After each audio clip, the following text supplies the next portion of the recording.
Училиштата од општина Ѓорче Петров ја продолжуваат соработката со училиштата од општина Разлог од Бугарија во рамки на проектот Do and Learn, односно Создај и научи, кој има за цел да развие соодветна примена на предавањата за обновливите видови енергија преку практична примена.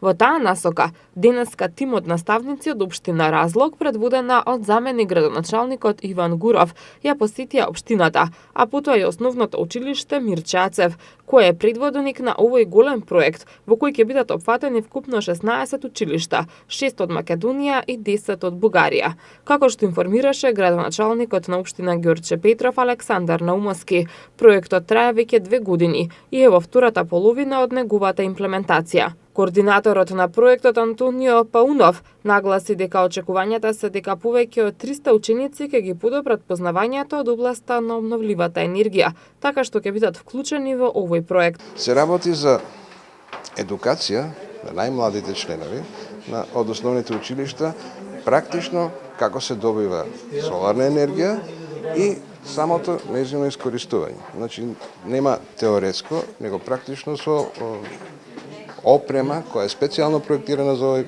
проект и која е веќе инсталирана во двете школи. Едукација преку работа. Така и се вика проектот Do and Learn.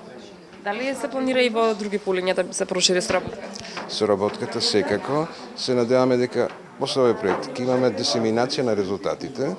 Значи целата соберено искуство и знаење да се пренесе во останатите школи на територија на општина Ѓорче Петров, па и пошироко, а соработката помеѓу двете општини се планира да се прошири на други ниво преку стратегија за соработка во образование, но се надевам и повеќе од тоа, значи би сакале да дојде до збртимување помеѓу двете општини. Проектот Do and Learn преку теоретски пристап предвидува промоција на сите видови опрема за соларна употреба во образовниот процес, со теоретски пристап и практичен пристап, со обезбедување на соларна опрема со можност за монтажа и демонтажа.